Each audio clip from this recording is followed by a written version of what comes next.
Welcome to We Are Soldiers. This is Wajahat Saeed Khan. It is not just the man who does the fighting. Since times primordial, machines have been used to deliver the killer blow during battle. They have acted as what militaries around the world refer to as the force multiplier, which is the ability to compound, increase and emphasize the fighting ability of the men who engage in battle. Throughout its history, the Pakistan Army has had to test its men and machines in the turbulence of war.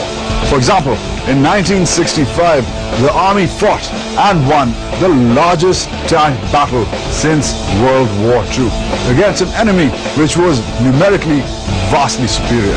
A few years later, however, in 1971, a lack of field intelligence and questionable tactics led to the demolition of a major tank advance by outnumbered enemy forces.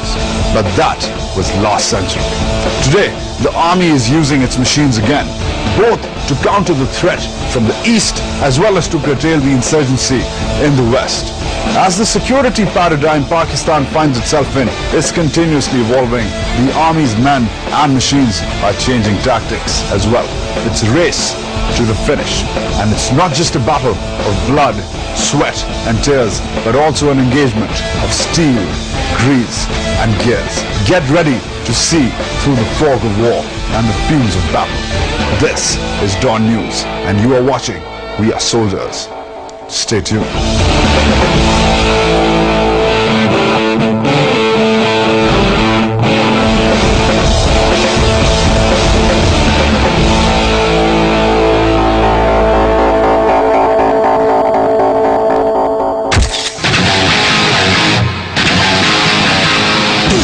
Last week in We Are Soldiers, you saw how the Army trains its largest arm, the infantry, for anti-terrorist training, a new sort of conflict facing Pakistan.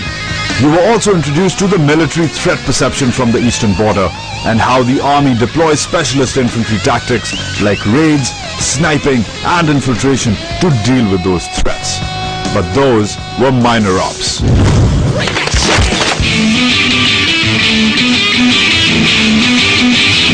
This week, you will be introduced to the beasts of battle. Mechanized and armored units will partake in maneuvers for what are called major operations. You will see the evolution of these men and their machines while they conduct their day job, the art of war. Pick your battles and don't go anywhere. This is We Are Soldiers. Stay tuned.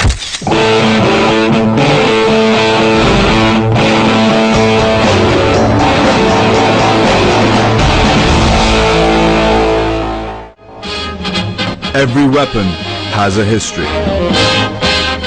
It is generally accepted that armored formations of tanks are much less effective without the support of infantrymen. Two of the brightest military minds of the 20th century, Heinz Guderian, the man who invented the German Blitzkrieg, and Mikhail Tukhachevsky, the modernizer of the Red Army, recognized this fact of battle that would change warfare forever. That tank units required close support from infantry and other arms, and these supporting arms needed to maintain the same pace as the tanks was key to successful ground operations. The Pakistan Army experienced this firsthand in the 1965 war with India, where it fielded two different types of tank divisions. One, which was almost pure armor, the first, did not perform as well as the other, more balanced division, the sixth.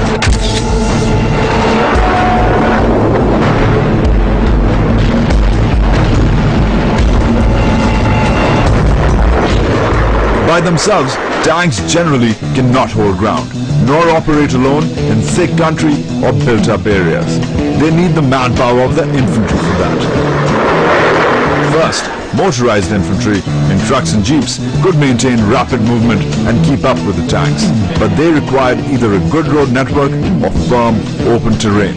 They were unable to negotiate a battlefield obstructed by craters, barbed wire and trenches. You know the day destroys. Tracked or all-wheel drive vehicles were to be the solution. Able to keep up with the pace of armor and negotiate most obstacles, infantry was now mechanized. This fresh mobility would allow it to achieve its primary objective of holding ground or occupying enemy positions. Ground warfare would never be the same again. Welcome to the mechanized infantry.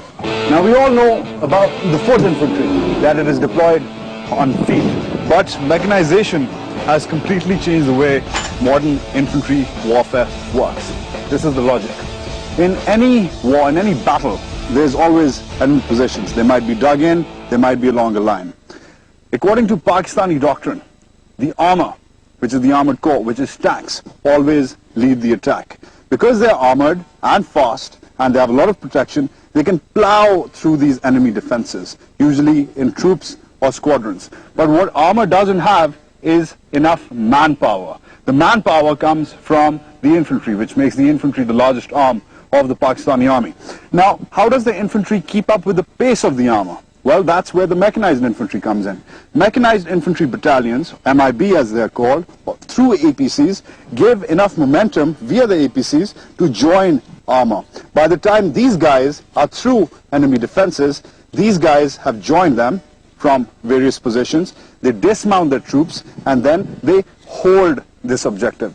Holding an objective is key to gaining ground. It's key to capturing enemy territory. Not just plowing through the defenses, but also capturing ground. That's key. That's where these guys come in. This is an M113P. It's a Pakistani version of the M113, which is effectively the most widely deployed, the most widely manufactured APC in living history. Armored 2 to 3 thick inches from across the board, but it's got different components. Let's start from right here. Let's start from the top. This is the tin wren. This deploys downwards during amphibious operations because this APC also has water fording capabilities. It can submerge itself in water. This is where grenade launchers come in. When the APC is in retreat, grenade launchers launch smoke grenades to cover the retreat of the APC if need be. All right, this is where the engine is, right inside here, and the engine is connected directly to this guy. This is a sprocket. As you can see, the track of the APC, which is metallic and rubber combined, the track of the APC has to be propelled further by the sprocket. The sprocket is connected directly to the engine. These are bogey wheels. You can't puncture them, you can't shoot them down. But they are idle, they are suspended. It is effectively this guy made of solid steel which propels the APC forward. That's how the mechanics of the APC work. The camouflage, of course, provides cover during enemy attacks, to confuse the enemy, etc. Fuel tanks on both sides, side 1, side 2. Fuel tanks are covered by armor itself. There's 2 sides, by the way. This is a diesel-powered APC, and its cruising range, which means the extent to which it can go with the topped-up tank, is around 500 kilometers. So from point A to point B, you can cross over 500 kilometers in one go. That's quite a lot of distance. Let's get inside. First of all, to give you the mechanics of how it works, every APC has a seating logic. Every army has a seating logic. This is how it works for the Pakistani infantry. This is the engine room, but this effectively is the way the layout works. This is where a rifleman sits on the top right corner, accompanied by